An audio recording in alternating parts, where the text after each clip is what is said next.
രമേ, ഇതൊക്കെ എല്ലാ കുടുംബങ്ങളും ഉണ്ടാകുന്നതല്ലേ? കുറച്ചൊക്കെ നമ്മൾ കണ്ടില്ലാന്ന് വെക്കണം. ഇത്ര നാളെ ഞാൻ കണ്ടില്ലെന്ന് വെച്ചു. എനിക്കിവിടെ ഉറക്കെ ഒന്ന് ചിരിക്കാൻ പാടില്ല, പുറത്താരോടും മിണ്ടാൻ പാടില്ല.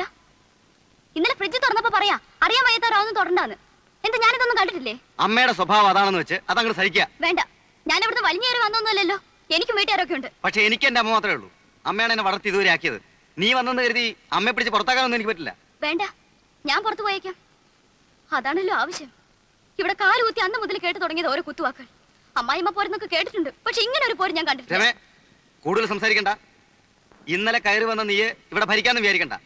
ആരെന്ത് കുറ്റം പറഞ്ഞാലും എന്റെ അമ്മ എനിക്ക് വലുതാ. അത് കഴിഞ്ഞിട്ടേ ഉള്ളൂ നീ.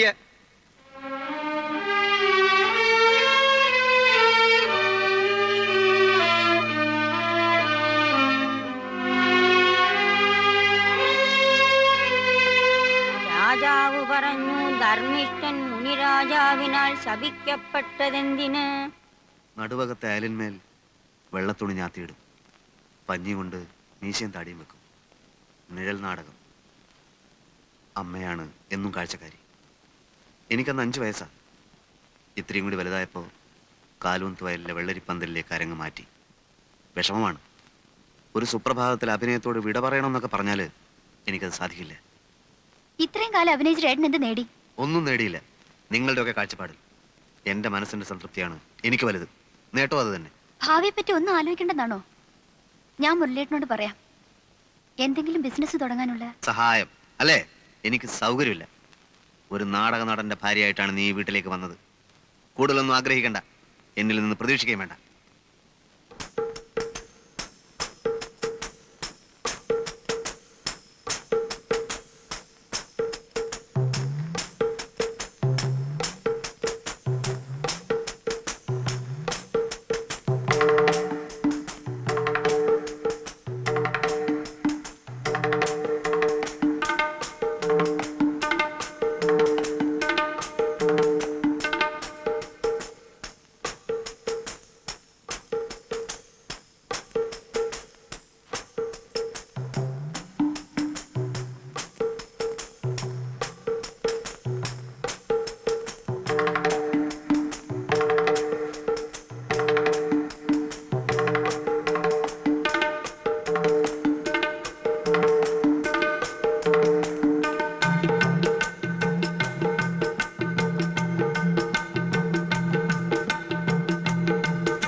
ഇതൊക്കെ യുവതലമുറയുടെ പ്രശ്നങ്ങളാ, നമ്മൾ ഇടപെടണ്ട.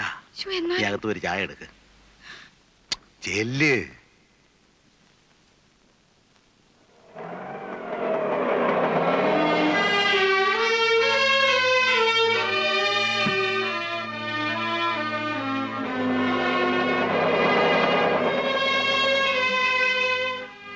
എന്താ മോളെ ഒറ്റയ്ക്ക്?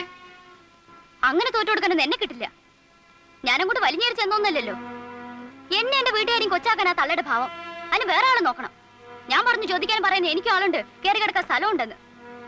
അമ്മയ്ക്ക് മോനും വരച്ച വരയിൽ നിർത്താൻ എന്നെ പോലുള്ള പെമ്പിള്ളേരെ ഇന്നത്തെ കാലത്ത് കിട്ടില്ല. ആരും അന്വേഷിച്ചു വന്നാ പറഞ്ഞേക്ക്.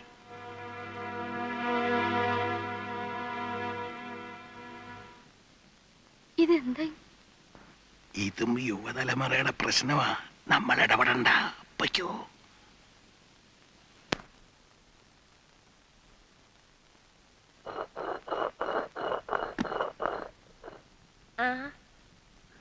എന്താ മോളെ പെട്ടെന്ന് ഇങ്ങനെ? പ്രേമനോടെ?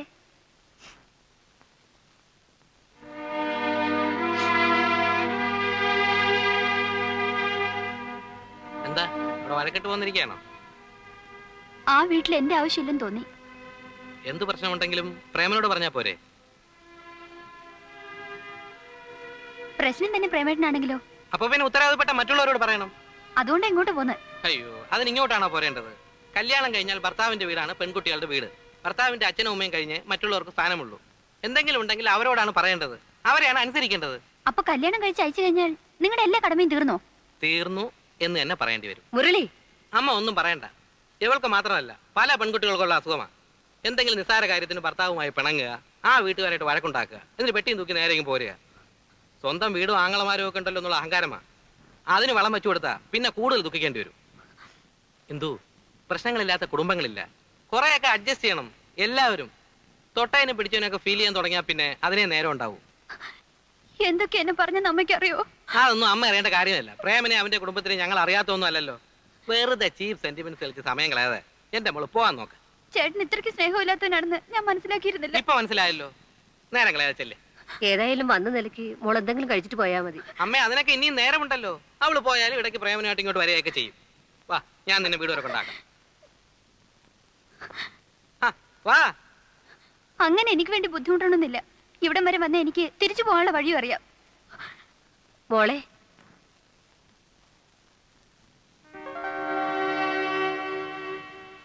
പ്രേമനോ? ഞാൻ ഇവളെ അങ്ങോട്ട് അയക്കാൻ തുടങ്ങിയായിരുന്നു. ഇനിയിപ്പോ നിങ്ങൾ ഒന്നിച്ചു പോയിക്കോ. അമ്മേ, ദേ ഇത്രേ ഉള്ളു കാര്യം. ഞാൻ വന്നത് കുറ്റബോധം കൊണ്ടൊന്നുമല്ല, ഈ ഒരു കാരണം കൊണ്ട് വീട്ടിൽ പ്രശ്നം ഉണ്ടാവണ്ടെന്ന് വിചാരിച്ചിട്ടാ. നടന്നോ. കൊടുക്കാവുന്ന ഒരു ഡോസ് ഞാൻ കൊടുത്തിട്ടുണ്ട്. ഇനി വേദനിപ്പിക്കണ്ട. പെട്ടെന്ന് എന്തെങ്കിലുമൊക്കെ വിളിച്ച് പറയുന്നേ ഉള്ളൂ. അവള് പാവാ. ശരി, എന്നാ അങ്ങനെ ആട്ടെ. അവൾക്ക് വല്ലാത്ത വിഷമായിട്ടുണ്ടാവും. കൂടുതൽ വിഷമങ്ങൾ ഉണ്ടാവാതിരിക്കാൻ ഈ ഒരു വിഷമം നല്ലതാണ്. മോളെ, ഇനി അമ്മ ഒരു കാര്യം പറയട്ടെ. എന്തായാലും കഴിഞ്ഞതൊക്കെ കഴിഞ്ഞു. കുറച്ചൊക്കെ നമ്മൾ ക്ഷമിച്ചേ പറ്റൂ. അവർക്കും വിഷമം തോന്നുന്നുണ്ടാവും. അതുകൊണ്ട് നാളെ രാവിലെ തന്നെ മോള് തിരിച്ചു പോണം. വേണമെങ്കിൽ അമ്മ കൊണ്ടുപോയാക്കാം. വേണ്ട വേണ്ട. പിന്നെ എനിക്ക് അവിടെ ഒരു വാക്കും മിണ്ടാൻ പറ്റില്ല. അവരെന്ത് പറഞ്ഞാലും ഞാൻ കേട്ടോളുന്ന അവരുടെ ധാരണ. അതൊന്ന് മാറട്ടെ. പ്രേമേട്ടൻ ഇന്ദുവിനെ വിളിച്ചോണ്ട് വന്നില്ലേ, അതുപോലെ ശിവൻചേട്ടൻ വരട്ടെ എന്നെ കൊണ്ടുപോവാൻ. പെൺകുട്ടികൾക്ക് ഇത്ര വാശി പാടില്ല. വേറെ ആരും അല്ലല്ലോ, നിന്റെ ഭർത്താവും അവന്റെ അമ്മയല്ലേ. അമ്മേ, പണ്ടത്തെ അമ്മായിയമ്മ പോരൊക്കെ ഇന്നത്തെ പെൺകുട്ടികളുടെ അടുത്ത് കാണിച്ചത് നടക്കുവോ? നിന്നെ പോലെ വാശി ശിവനും കാണുമല്ലോ. അവൻ വന്നില്ലെങ്കിലോ? വന്നില്ലെങ്കിൽ ഞാൻ ഇവിടെ തന്നെ താമസിക്കും. അതിനാരും പേടിക്കണ്ടല്ലോ.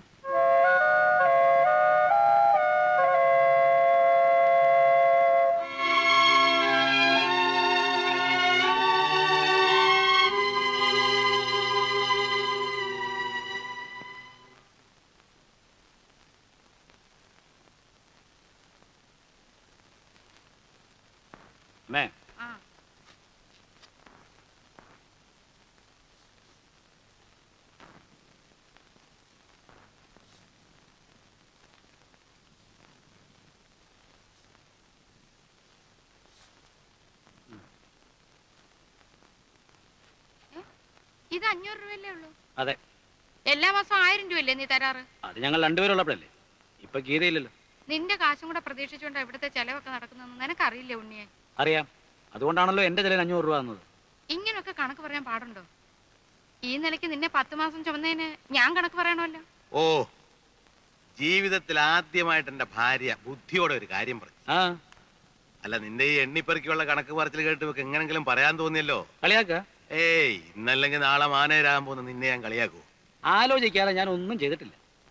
ഈ വീട്ടിൽ വേണ്ടാത്ത ചെലവുകളൊക്കെ കൂടിക്കൊണ്ടിരിക്കുക. കരുതിയിരുന്നില്ലെങ്കിലേ അവസാനം കഷ്ടപ്പെടാൻ ഞാൻ മാത്രമേ ഉണ്ടാവൂ. പഴയ പോലൊന്നുമല്ല. ഇപ്പൊ എനിക്കൊരു കുടുംബമുണ്ട്, ഒരു കുട്ടി ഉണ്ടാവാൻ പോകുന്നു.